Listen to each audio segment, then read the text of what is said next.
Bueno, me llamo María Erlinda Herrillo de Solórzano. Trabajé durante 40 años en el Ministerio de Educación en diferentes ramas. Comencé desde trabajar en un cantón y terminé con el Ministerio de Educación a nivel central. Así que la experiencia en el manejo de los muchachos, desde la parvularia hasta los de la universidad, ha sido rica. Y durante esos años, pues, me permitió ser docente de parvularia, de primaria, de secundaria, y saqué también administración escolar. Así que con 40 años de trabajo, aquí estoy sirviendo siempre a la comunidad. Bueno, mi nombre es Sonia Anabela Solorzano Carrillo, soy hija de María Linda Solorzano Carrillo y parte de mi historia por la cual yo me dediqué a la docencia es porque vi la entrega de ella, su pasión, ¿verdad? Estudié profesorado, bueno, fuimos compañeras en unas materias y al final cuando ella iba saliendo de la licenciatura fuimos compañeras en algunas asignaturas generales y pues yo tengo ya 25 años de experiencia de estar en el ámbito del inicio de educación, en la parte de supervisión, de asesoría de los preescolares. Y tuve 6 años de estar en una escuela en Soyapango, donde trabajé 6 años, y anteriormente en colegio privado. Entonces, ya tengo 31 años de servicio con el gobierno y anteriormente pues, por la empresa privada, ¿verdad? Digamos que los años de servicio ya para llegar a mi final de mi vida pues laboral ya casi está llegando, pero sí ha sido una experiencia muy rica y que esa cosa bonita, ¿verdad? De que el enlace de dos generaciones de lo que mi madre hizo, lo que yo veía que ella hacía y el engranaje de lo que hoy ahora hago, ¿verdad? Tiene relación, una continuidad. Cómo las trataban las comunidades. Esto quiere decir tanto otros docentes como también los estudiantes y también los padres de familia. ¿Cómo era esa relación con cada uno de ellos? Bueno, realmente fue una experiencia muy rica. Recuerdo cuando comencé a trabajar en el cantón Las Guarumas de Santiago Nonualco, la gente se involucraba tanto en la escuela que recuerdo que el dueño de la hacienda era un muchacho que el cual iba a recibir esa hacienda y era el encargado de proporcionar pocos naranjas a los niños de la escuela. Pero me había contado de que él eh, tenía interés en las muchachitas que estaban así como en sexto grado, que eran las niñas como de 14 años. Entonces cuando llegué, le doy gracias a Dios que me permitió formar la directiva y lograr que este señor fuera el presidente de la directiva. Entonces fue bonito porque toda la comunidad se involucró y yo invitaba a todos los padres de familia para que puedan a ver a sus hijos ahí, porque la escuela servía también de como de salón de baile. Los sábados de la noche, este señor pagaba para amenizar sus eventos. Y me habían contado que mis alumnos, que tenían 14 años y estaban en segundo grado, iban a bailar ahí. Y que algunos bailaban así como un poco pornográfico. Entonces, fui a visitar a este señor y le dije que pasaba un problema en la escuela. Le planteé la situación, pero sin mencionar quién era el culpable ni nada, sino que como él era el presidente, que me iba a ayudar a mí. Y que lo primero que íbamos a hacer es eliminar las fiestas de la escuela. Que los conjuntos que buscaran otro local, pero que no fuera en la escuela. Otro, que no permitiera a los alumnos de la escuela llegar a esas fiestas. Y entonces esto lo logramos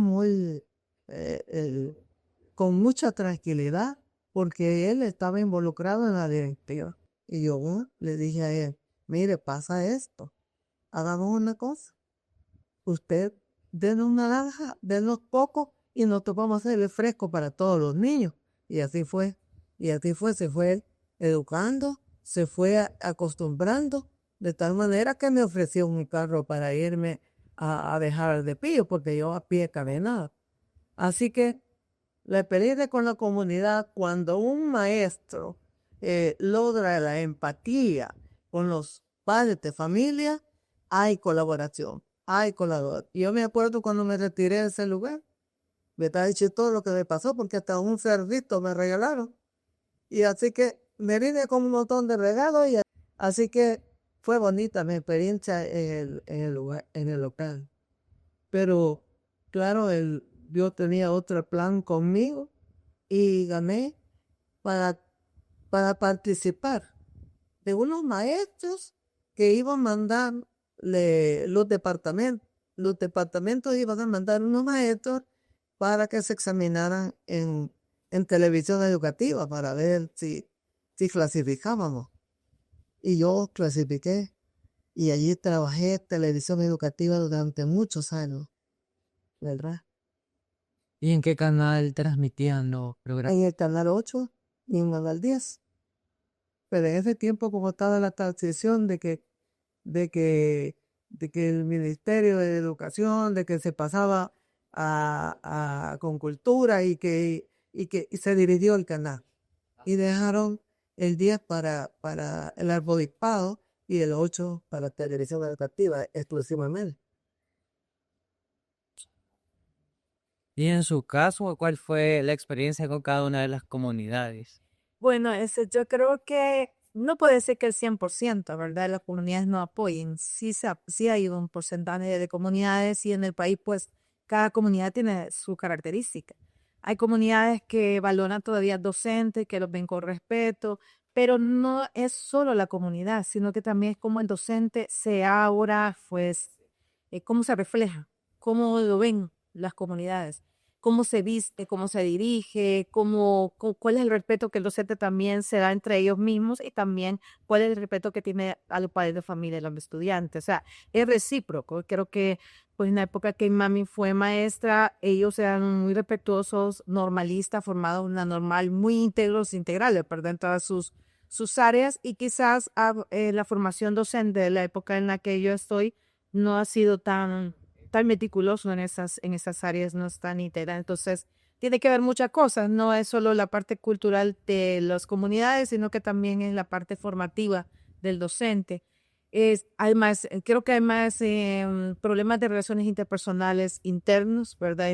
Quizás en mi experiencia de supervisar la escuela, de ver cómo se dan esas relaciones, quizás ha habido una quebradura en el constructo social de las relaciones interpersonales entre los docentes y sus directores, entre los directores y los docentes y entre los padres de familia. Yo sé que con la ministra actual se está tratando de rescatar de nuevo esos valores, de buscar el respeto, de usar las palabras que pues siempre nos inculcaron del saludo y manejar en las comunidades como valores, ¿verdad? Más práctica de valores. Entonces creo que vamos por el buen camino de desarrollar, rescatar lo que se ha perdido. No ha sido el 100% que se perdió, sino que siempre hay comunidades porque que hay gente que todavía en la parte rural son más con los maestros, más respetuosos y todo. Pero sí, aquí es más que todo esos Salvador Centro se ha perdido bastante y es lo que se quiere retar. ¿Cómo era la manera de enseñar en cada una de sus épocas?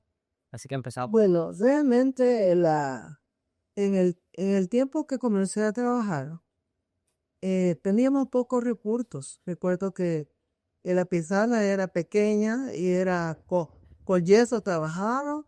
Las primeras clases íbamos al río a recoger una piedrita que parecía yeso y con esta escribíamos. Las pizarras eran así como de madera, pero luego después el ministerio nos dio unas cajitas con yesos blancos y de colores, ¿verdad? Y entonces usamos mucho el pizarrón. Pero en la parte metodológica Yo sabía como maestra que había que enseñarle a los niños las cosas por las cosas mismas.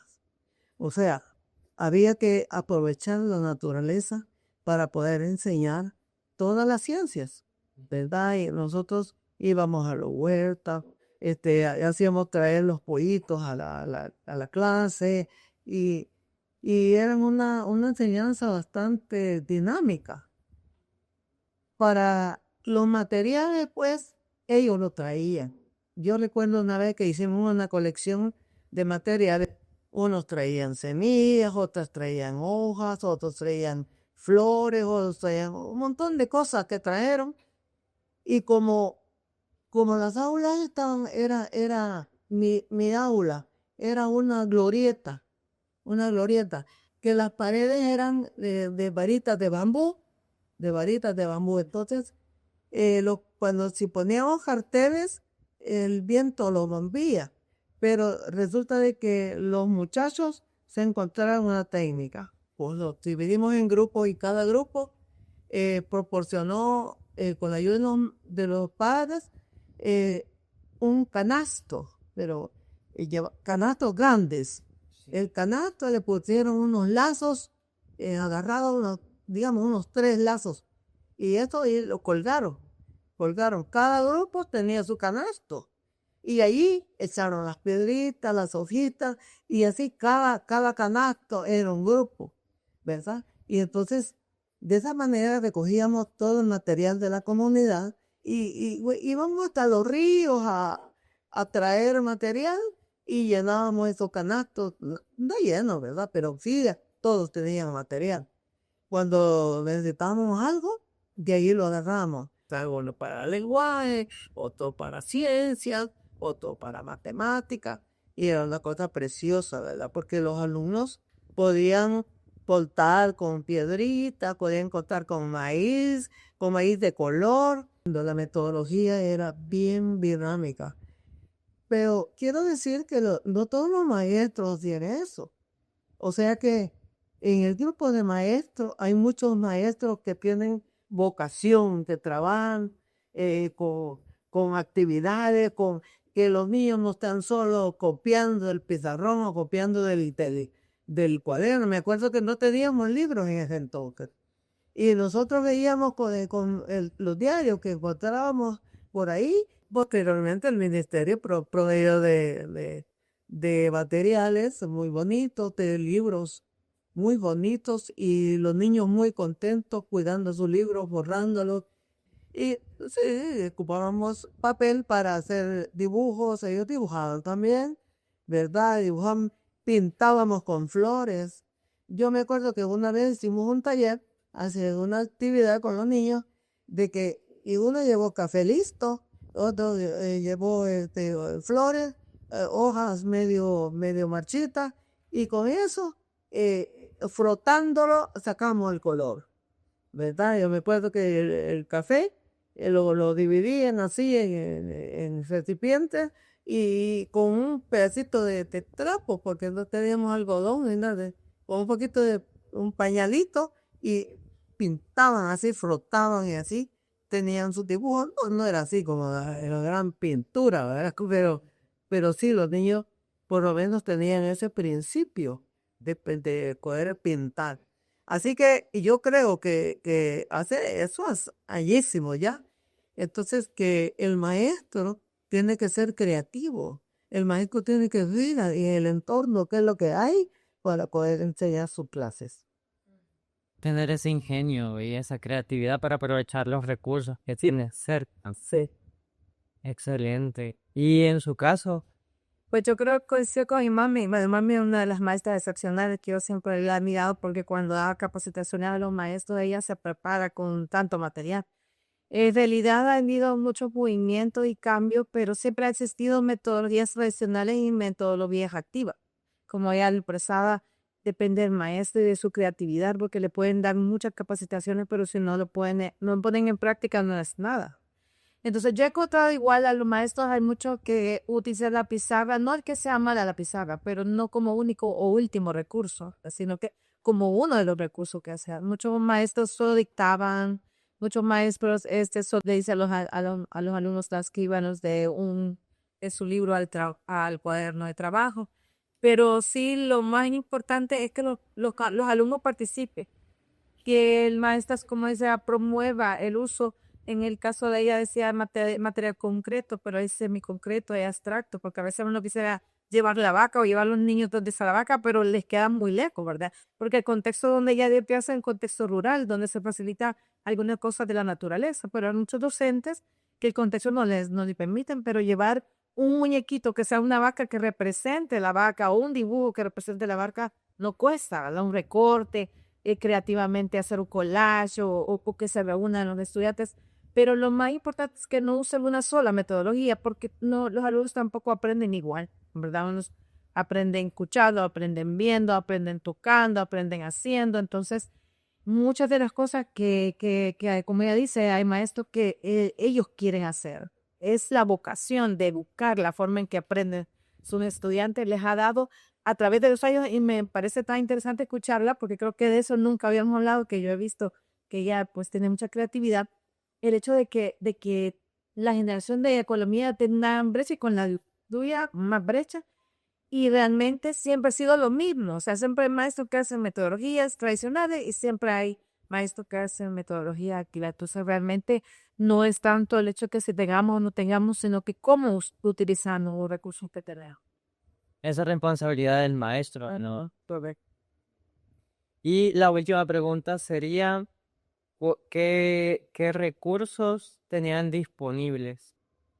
Bueno, en el caso mío, no teníamos recursos tecnológicos en el inicio, ¿verdad? No había, todo era natural y sí rescatábamos la eh, digamos, la creatividad de los niños, ¿verdad? Lo que ellos querían hacer, ¿verdad? Porque esto es bien importante. Cuando los niños expresan qué quieren hacer, lo hacen con voluntad y lo hacen bien. Pero porque el maestro debe de ser un orientador. Siempre el maestro tiene que orientar la actividad.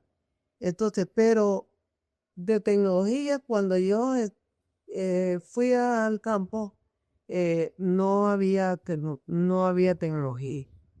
Yo no había, si acaso, un radito, una cosita así, pero no había tecnología. Así que sí, ya cuando trabajé con otros grados, trabajé, sí utilicé la laptop, ya utilicé otro programa, ya.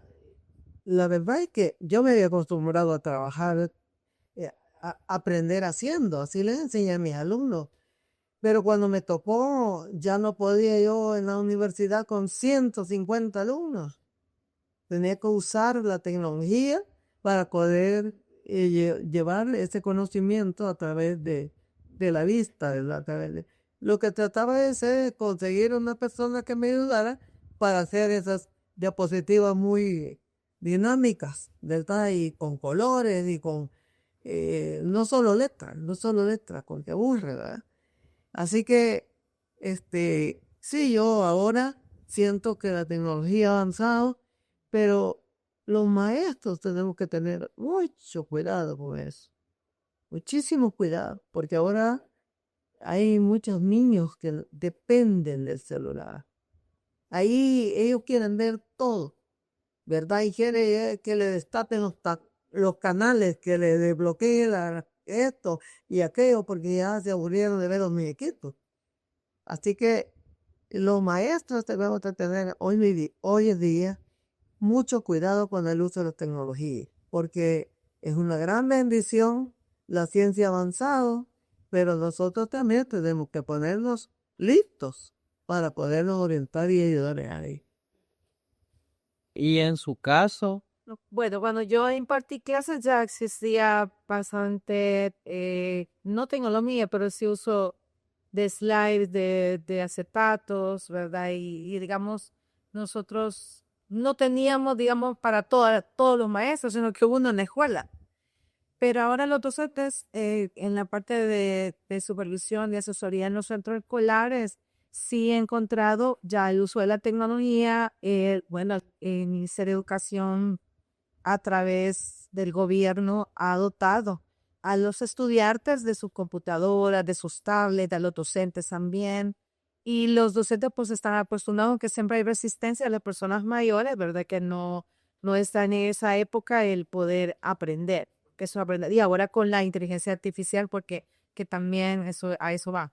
Con el proyecto de modernización que está actualmente el gobierno implementando, ya muchas escuelas van a tener pantalla, van a tener otras herramientas para que los docentes se les facilite esa parte, porque los docentes, como dicen mami, siempre ha sido orientado desde el proceso de aprendizaje. Le damos las herramientas, les orientamos, pero no son quienes vamos a hacer que aprendan. Son los mismos niños que van a construir esto con lo que vamos dando y ofreciendo con todos los materiales que hay. Bueno, hay tantos libros ahora, ¿verdad? Mates, lengua, tantas plataformas como Google Classroom, otras plataformas que dan estudiantes de Fiction Express para la lectura, que los docentes pues, ahí pueden ir los niños leyendo libros, construyendo finales con los mismos autores, con los libros vivos. Hay tantas herramientas que hay ahora, pero como apunta mi mami, el uso que le demos es lo que va a ser, porque puede ser un uso para aprendizaje y uno para desaprender, porque yo a veces le digo a ella bromeando, mira esa cosa que sale en los TikTok y todo, a veces no es cierto. No es cierto, han hecho con inteligencia artificial montajes y cosas. Entonces tenemos que enseñarles a nuestros niños y niñas siempre a discriminar lo que es correcto, lo que no es correcto, lo que me beneficia, lo que no me beneficia. Y en sí puede enseñarles que lo malo no es que haya modernización o procesos tecnológicos, sino que cómo nosotros usamos esas herramientas, para qué la usamos, ¿verdad? Eso es súper importante y a rescatar eso que lo que dice mami, pues que los niños y niñas también tienen que aprender a hacer, haciendo, tocando, construyendo, conversando, porque el problema es que también la tecnología hace que se conversen con gente que ni la conocen de otros países y todo, y con el que está a la par no logran tener esa conversación. Entonces, como de ir equilibrando, ¿verdad? Esa parte que el docente siempre tenga protagonismo y que utilice los recursos que ahora pues son tanto que uno en su momento pues no tuvo y no tenía para cada docente. Imagínense, antes hubo una computadora de escritorio para que los estudiantes todos fueran. Hoy tiene cada estudiante su computadora. Entonces son otras épocas, ¿verdad? Pues lo que tenemos que hacer todos, lo que tenemos que ver con el proceso educativo, tanto los docentes, los padres de familia y todas las personas que intervienen en esto, es hacer que los niños y niñas tengan esas herramientas y control y buscar que pues lo usen de la mejor.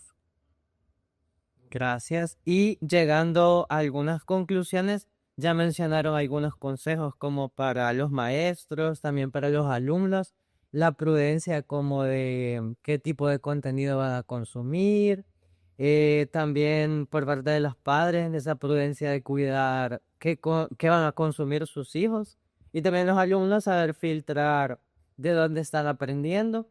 Y también usted mencionaba el acceso, ¿no? Que hay muchas herramientas, pero todos necesitan tener acceso a esas herramientas. Quisiera que diéramos un consejo en general para los maestros desde su perspectiva y desde su aprendizaje, de qué consejo le dejarían a un maestro que está trabajando ahora con todos estos retos y también todos estos recursos. Bueno, realmente eh, el maestro, el maestro tiene en sus manos su mente, su corazón y sus manos para poder hacer lo que debemos hacer como maestro, que es orientar al niño en sus aprendizajes, que tenga él la oportunidad de aprender a hacer, que tenga la oportunidad de aprender tocando, que aprenda él viendo las cosas, haciéndolas, y que el maestro debe constituirse en un verdadero orientador. Una de las cosas que siempre hemos tenido durante años, y yo siempre lo he dicho, en capacitaciones en todo el país, lo dije claramente, que no era un buen libro, no era un buen maestro, no era un buen niño, sino que el maestro construye la bondad en sus alumnos, en su comunidad, con sus padres de familia. O sea que él es el líder, el responsable de poder organizar y volver esa empatía educativa que todos debemos de tener para poder orientar a los niños chiquitos y a los niños grandes también, ¿verdad? Los muchachos pueden ser orientadores y que todas esas metodologías que existen y que han existido y que son básicas, pues no es que sea todo nuevo, sino que se construye desde abajo y se aprende haciendo desde chiquito. Así que el maestro debe de lograr y debe de esforzarse por lograr su objetivo. Bueno, lo que diría es que no se pierda la humanidad, de la parte humana, tanto de los docentes como a los padres, las personas que intervenimos en la educación de nuestro país, porque podemos también hacer también que roboticemos a las personas, que no tengan esa expresión, esa naturalidad, que nos tenga esa parte humana de construir, de ser sensible y de saber, pues, de no olvidar que estamos trabajando con vidas. Nosotros como docentes, al igual que los médicos, o sea, nosotros estamos construyendo almas y podemos destruir, así como un médico si hace una mala praxis, puede pues hacer algún daño y puede hasta morir una persona. Nosotros también podemos hacer que una persona muera por dentro, sus anhelos, sus sueños, hacer que ellos se sientan menos, que no pueden aprender. Si nosotros les decimos palabras hirientes, palabras que no estamos ayudando pues a construir a ese estudiante, porque sabemos que ha habido hoy en estas generaciones muchos más problemas de aprendizaje, mucho más situaciones que tienen más problemas los estudiantes de emocionales y que nosotros como docentes podemos hacer o que brille o que se termine una vida con la actitud que nosotros tenemos.